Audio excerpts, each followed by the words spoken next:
So at this time, I'd like for us to receive Brother Yusha.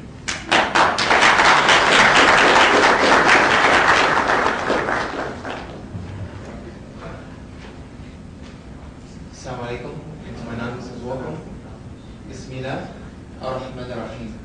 I begin in the name of God, who is most gracious, most merciful.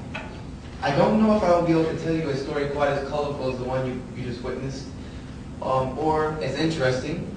I'll do my best to attempt, God willing, inshallah. As the brother introduced me, my name is Yusha Evans, or some people know me as Joshua Evans. It's the same thing. The two words are synonymous. Yusha and Joshua are synonymous. Yusha is Arabic, Joshua is English.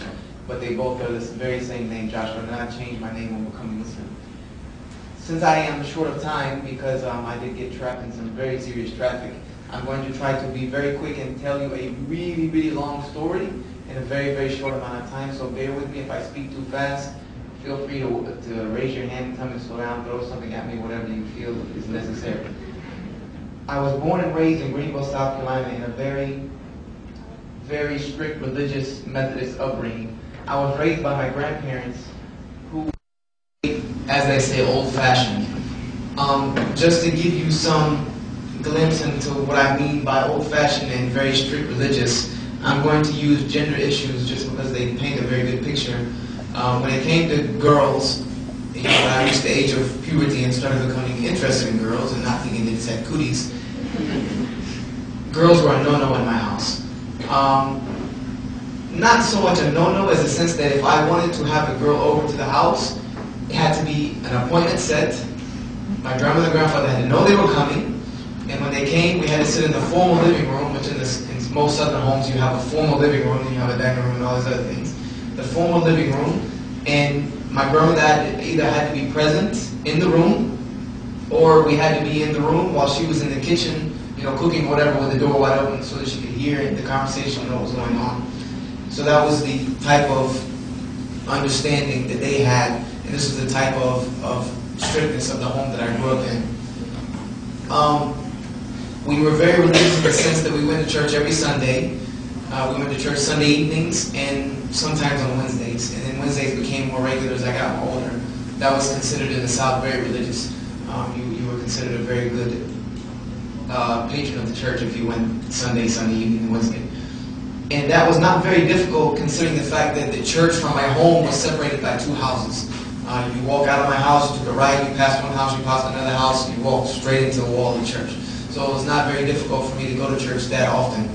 And that was how I was raised. We went to church. Before we ate, we prayed. Before I went to sleep, I prayed. Every time my grandmother had any commotion happen in the house, she prayed. The Bible was always open. We always read the Bible. My grandfather was always teaching me about Noah and Moses and David and Jesus and all these good things. So this was just the environment that I was brought up in. My mother had stepped out of the picture. My father was working two jobs, which was the reason I was being raised by my grandparents. And this continued on until about 13 or 14 years of age. At about 13 or 14, I decided to start attending the youth services on Saturday evenings at my church. Youth services on Saturday evening were quite different from a normal Methodist Sunday service. Methodist services are very formal. You don't talk, you sit down, you listen to the service, you get up, you go outside of the church, and then you talk to each other, greet each other, and you go home. Then, there's no shouting, there's no, amen, go ahead, brother. There's none of that in a Methodist, Southern Methodist church. You just don't do that. You say something in a Methodist church, people look at you like, what is wrong with you? So, but Saturday evenings were quite different. They were held in the gym, and there was music, and there was games. We played basketball, we played all types of different games. And then we ate, we ate pizza, we ate, hamburgers or grilled out or whatever they did on Saturday evenings. And then at the end, the youth minister would give about a 30-minute sermon, on whatever the topic was that he decided to give it on. And the youth minister was a 19-year-old friend of mine. He wasn't really a friend of mine. He was someone that lived as I was walking to the church. He was the last house before you got to the church. So I had known him all my life growing up. And he graduated high school. I was a sophomore, he had graduated. So in my freshman year, he used to give me a ride to high school before I had gotten my license. And as I started going to the youth services, we became very good friends. and he was attending a university in Greenville called Bob Jones University. Anybody familiar with the South and with Bible colleges, well, Bob Jones will ring a bell very much. It's considered one of the most conservative Christian colleges in the country. In the fact that men and women are separated at Bob Jones. You don't walk holding hands on campus. The women have to have there's a dress code for women. They have to wear clothes that are not revealing. They have to wear shirts that come to the ankles, shirt sleeves that come to ankles, skirts that come to the wrists, skirts that come to the ankles. The men have to dress in an attire that is not, flashy and things of this nature. And so Bob Jones is very, very conservative, which fit along with the scheme of how I was raised. So I wanted to attend Bob Jones as well, and he was attending Bob Jones, and his major was textual criticism. Any of you here who might be a major of religion or anything of that nature might understand what textual criticism is. Textual criticism, to try to make a huge field very visible, it's a study that takes many manuscripts, any type of manuscript. When it comes to Christian textual criticism of the Bible, it takes manuscripts of the Bible, which we know just of the New Testament, there are hundreds and hundreds and hundreds and hundreds of thousands of copies of the New Testament. The book of Matthew might have 50, 60, 70, hundreds of thousands of copies, and none of these copies are exactly the same.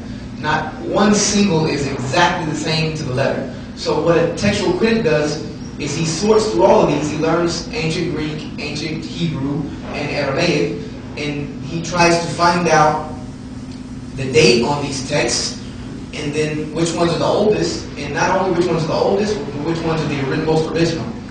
And that what makes it so complex is that the oldest might not be the original, because the oldest might have been a copy that was copied from an altered text, and then that was copied and copied and copied and copied and copied. Or you might have the newer text, the newest one might have been copied directly from the original, so it might then in turn, even though it's the newer text, be the most original. So that's the job of a textual critic, which is not a very easy job.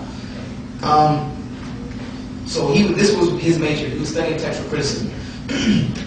So as I befriended him, I became a layman textual critic, because as he was studying, I was studying. I was his study partner. I was a person that he shot ideas off of. I read his papers, things of this nature, and I read his textbooks. I would listen. He would record some of the lectures, and I would listen to them.